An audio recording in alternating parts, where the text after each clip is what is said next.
everybody, I wanted to make a vinyl finds of all kinds video. Haven't made one of these in quite a while, so here we go. Yesterday I was at Record Outlet in Thousand Oaks and I picked up this. This is Jimi Hendrix Valleys of Neptune. This is a compilation album that was put together in 2010. And these are all songs that were recorded in like around 1969, 1970. Right after the Electric Ladyland album. And I really love this album a lot. When it came out in 2010, I bought the CD and I listened to it a whole bunch. I especially love the song Valleys of Neptune. It's a really, really cool Jimi Hendrix track. But I think I just like this album so much because it's just kind of more straight ahead, just blues rock. There's a little bit of psychedelic stuff going on, but it's just pretty straight ahead.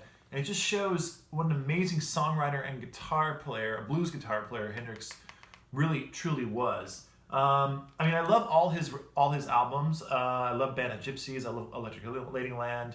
Probably my favorite Jimi Hendrix album is Access Bold as Love. But I think this is my second favorite Jimi Hendrix album now. I really, really like this a whole lot. And this packaging is really cool. It's got a gatefold, and that is a watercolor painting done by Jimi Hendrix, I think in 1957, I think they says on here. And in the back, you get the back cover here. Also, this is a Linda McCartney photo of Jimi that's been superimposed over that watercolor painting. So it's a double album, and I will show you the record. Side A, side B. And it comes with really a nice packaging. You get this really nice, these nice bags here for the vinyl. Slide right in there and keep them really nice. You get a booklet, which is always appreciated for me. And it's got a good write-up on the album and all the songs, and kind of putting into perspective like where these songs were recorded, when they were recorded, and really telling you how Jimi was really trying to write a follow-up album to Electric Ladyland that never got completed, obviously, because he passed away. But yeah, I really, really, really like this album a whole lot. So if you haven't heard this and you like Jimi Hendrix, you got to pick this up, Valleys of Neptune. So I also want to pick up the one that came out after this called, I think, Hell, Love, and something like that. It's like a 3-word title. I heard that's also supposed to be really good, so that's Jimi Hendrix. Okay, then I picked this up. This is a major score for me. I love Elvis Costello, and I got his debut album here, My Aim Is True. This is an original pressing, and this is even, it's a demonstration not for sale pressing, which is really cool. So it's on the, there's the back there, and you get this little bunch of hype stickers. This one says, new from CBS Records, and then you got this one on the back, which is like, I guess from like a bunch of reviews. They just wrote a little blurb there. It's a sticker. Then of course you get this foil stamp that says, for promotion only. Then the actual record is on the Columbia White label. And it sounds fantastic. I've listened to this about, I don't know, maybe 3 or 4 times now already. And sounds great. And I just love this album. This album is so, it's really a perfect debut. It's on par with me as far as like one of the best debuts of all time with like Please Please Me and definitely Maybe by Oasis and Pablo Honey by Radiohead. My Aim Is True is right up there with those. I love the song The Angels Wanna Wear My Red Shoes, although my favorite song on the record has got to be Blame It on Cain. Great song. If you haven't heard it, check it out. So that's Elvis Costello, My Aim Is True. Okay, then I picked up two albums by Jon Stewart. Jon Stewart, he was a folk singer. He was in the Kingston Trio for a little bit. Then he went solo. He's most notable though because he wrote the Monkey song "Daydream Believer." So I have one of his albums called California Bloodlines, which is one of my favorite albums of all time. It's so great. This is the album that he did right after that. This is called Willard. So I picked this one up just because I wanted to try it out. It's actually got a lot of guest musicians on here, like James Taylor, Carole King, and it was produced by Peter Asher, who was from Peter and Gordon, and worked for Apple Records for a while. So I listened to this one time. It's okay. It's pretty kind of folky country, and I'm not that into folky kind of country stuff, but it's an okay record. There's a couple songs I really like on here. It's on the Capitol Green label there. So that's Jon Stewart, Willard, and I think I got this for like $1, I believe. And then I got this. This is another Jon Stewart album that's right after Willard, called Jon Stewart, The Lonesome Picker Rides Again. And I haven't even listened to this one yet, so I can't really give you a good assessment of that. And this one was, again, another $1 record. This one's on Warner Brothers. The Warner Brothers olive green label.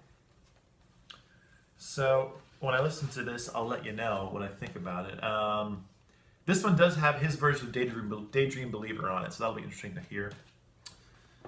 Okay, then I picked up an album, which is, oddly enough, features Jon Stewart's brother, Michael Stewart. And this is from a band called We Five. And it's called You Were On My Mind. And the hit song You Were On My Mind is on this record. This is surprisingly a really, really folky album. I listened to this yesterday. It's like super folky.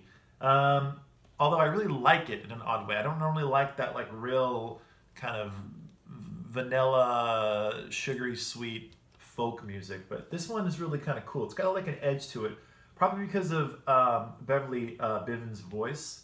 She's got a really cool voice. There's the back there, and this is in really, really nice shape. It's on A&M Records, and here is side 1 and side 2. They do some interesting covers on here. They do a cover of Beyond the Sea, which is, they give it like a folk arrangement. They do My Favorite Things, the Rodgers and Hammerstein song. They do Tonight, which is the Broadway song. Can't Help Falling in Love. So it's kind of an interesting record, but I was happy to pick it up, and I think I got this one for $1 as well. So We Five, You Were On My Mind, released I think in 1964. Then I got another kind of oddity pop record from 1964. This is Paul and Paula, Sing for Young Lovers, featuring the song Hey Paula, which I really like. It's really cornball, but it's really good melody, cool song. This is actually a very, very cool album. Surprisingly, it's so 1960s. It's really good playing, really well recorded. The melodies are fantastic. I really like the song Come Softly to Me, which is, I know, like a doo-wop standard kind of, but they do a really nice version of it. They do Hey Baby, the Bruce Chanel song, which is interesting as well. So this is really cool. The record sleeve's kind of not in the best shape. It's got a little bit of like water damage, but the actual record is in very good shape. It's on the Philips label here. There you go. And I was very impressed with this. This one was not $1, but I've been looking for it for a while, so I was happy to pick it up. Paul and Paula. Okay, now on to some more modern music here. Speaking of a dollar find, I picked up this record, which I could not believe I found for $1. This is the Smiths' Hateful of Hollow, and it's basically like alternate tracks from their first record, and like a lot of BBC recordings and like John Peel sessions. So yeah, I found this at actually a Salvation Army in Ventura, and it has a little bit of like pin mark right here. Someone like tried to like make their pen work, but the record's in great shape. This is in pretty good shape. It's a gatefold here. And for those of you who don't know about the Smiths, I'm sure a lot of you do. The Smiths feature Morrissey and Johnny Marr, and they're just a fantastic band. One of my all-time favorites. So I was happy to get this. And here is the inner sleeve, lyrics, and here's the record. On Rough Trade is the label. So happy to get this. Two of the big songs from this are This Charming Man and what's the other one? Oh, How Soon Is Now, which is probably their most famous song. So very cool. Happy to pick this up. The Smiths, Hateful of Hollow. Then I picked this up, just giving it a chance. I didn't know much about this band at all. I just know they were very famous. I picked up REM's album Document. And this was a huge surprise for me. This is such a good record. It's like super jangly, has a very 1960s like Byrds guitar sound. But this is released in 1987. The two big songs from this are The One I Love and It's the End of the World as We Know It and I Feel Fine. There's the back there. But this is a really excellent record, and I totally get why REM was so big, because every song on here was really, really, really good. It's on the IRS record label. I don't know if you can actually see this here. And yeah, I was happy to add this to the collection, and now I want to get some more REM records. If any of you have any recommendations for the next REM record you think I should pick up, let me know, because I am on the lookout. I've heard a lot of people say I should get Green and Automatic for the People. I also heard that Monster is a good record too, so let me know what you think I should get. Okay, and the last record here, this is from a new band, modern band from 2015. I got this in the bargain bin, and this is a band called Teen Men. And I would classify this as indie rock, but very melodic and very, very good, just rock and roll. It's on the Bar None record label, and there's the back there. It's really, this is a huge, pleasant surprise for me. The songs are so catchy, and just really, really, really, really strong lyrics, well-recorded album, and it's on white vinyl, which is pretty cool. So, if you like melodic rock, indie rock, I recommend this highly. It's really, really good. If I had to compare them to anything, I'd compare them to like Margot and the Nuclear So-and-Sos, if you know who they are, or maybe like the Postal Service, something like that. Maybe a little bit of Death Cab for Cutie in there. But yeah, Teen Men on the Bar None record label. I really like this record a whole lot. So those are my vinyl finds of all kinds. Let me know in the comments if you have any thing to add about these records. And that's it for now. So we will see you next time. Okay.